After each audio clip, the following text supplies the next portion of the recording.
Good morning, everyone. This is Sajjan Fiske from SMD College of Engineering and Research Center.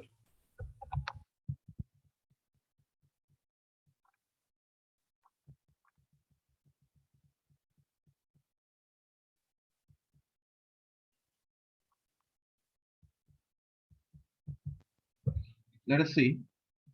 We consider the following equation: Laplace inverse transform x of t is equals to h of t into y of t. So let us assume the impulse response h of t is absolutely incredible. That is integration of mod of h of t where dt is less than infinity. This has to do with the system stability. Then what is the response y of t of the system to the input signal? Consider the equation x of t is equals to cos of omega t plus theta, where t is exponential. Now we start by looking for the response of yc of t of the same system to xc of t is equal to e to the power j omega 0 t, where t is exponential to. Let us see one by one. The frequency domain analysis and Fourier transform are the cornerstone of signal and system analysis. These ideas are also one of the conceptual pillars within the electrical engineering. Among all the mathematical tools utilized in electrical engineering, frequency domain analysis is arguably the most far-reaching. In fact, these ideas are so important that they are widely used in many fields, not just in electrical engineering, but in practically all the branches of engineering and science and several areas of the physics. Now, what is the frequency content and combining this sinusoidal? Let us see one by one. The output is obtained through convolution as yc of t is equal to h of t into ht into x of t, where it is equals to the integration of h tau xc into t tau t dt.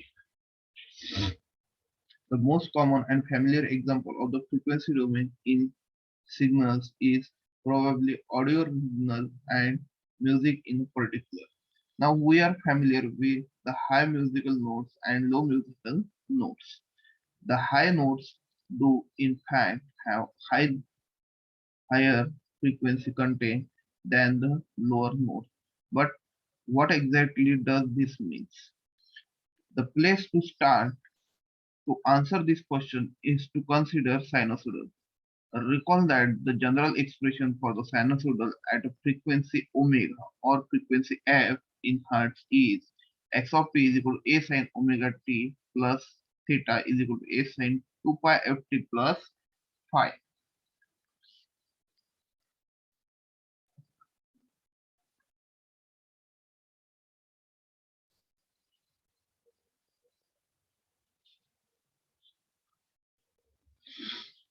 When considered an audio signal, x of t indicates the change in the air pressure on our ear as a function of t.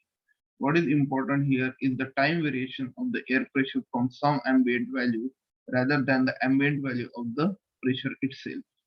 A negative value refers to that amount below the baseline pressure, while a positive amount refers to a pressure higher than the baseline.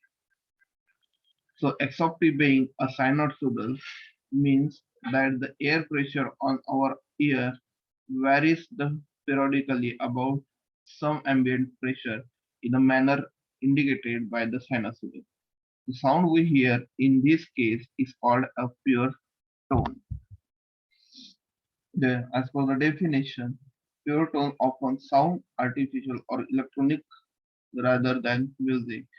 The frequency of the sinusoidal terminal, the pitch of the tone, while the amplitude determines the loudness, and it turns out that the phase of the sinusoidal does not affect our perception of the tone, which may not be surprised for a pure tone, but is somewhat surprising when we start combining sinusoidal.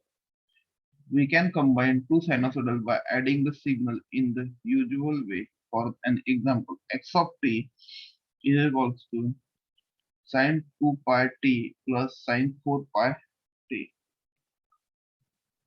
is a combination of a sinusoidal with the frequency 1 Hz and a sinusoidal with the frequency 2 Hz. Here, the amplitude of each sinusoidal is 1 and the phase of each is 0. A plot of x of t is given. The sound created by x of t is a combination of the two pure tones that makes x of t. Unfortunately, as we will discuss in more detail, and human can't hear a pure tone that comprises the signal x of t above the scene's frequencies are too low.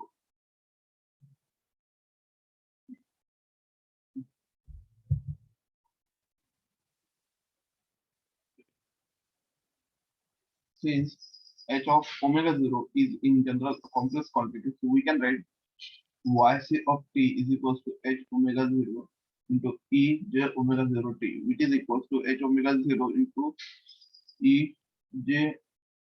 uh,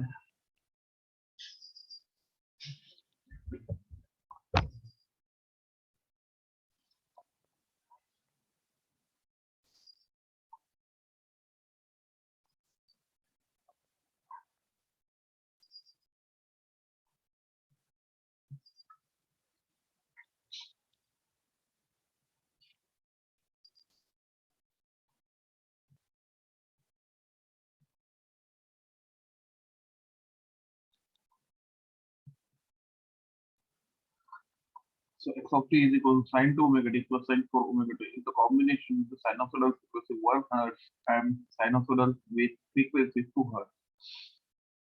So dt is equal to sine 2 pi 350 into t plus sine 2 pi 440 into t.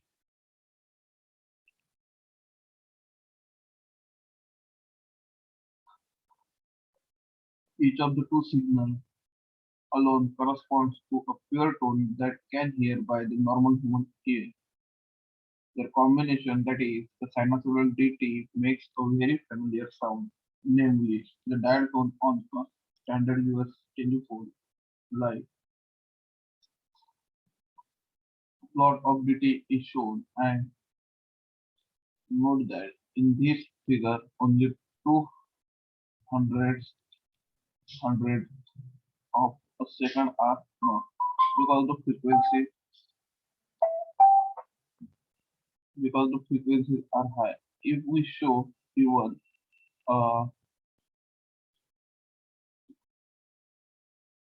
whole second, the signal would associate to many lines that 350 to 440 for the projected sign that not much useful detail would be seen.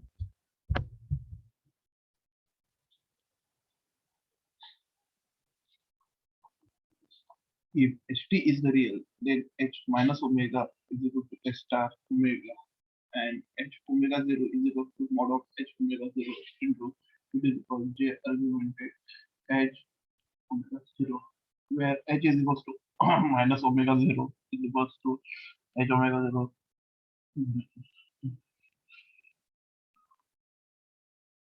Thus we can write y of t as y of t is equal to 1 by 2 into h omega 0 mod of into e to the power j omega theta is h omega 0 plus 1 by 2 into h omega, which is equals to h omega 0 cos of omega 0 t plus theta plus argument h omega 0. Thus the response to x of t is equals to a cos omega t omega 0 t plus theta. Thank you.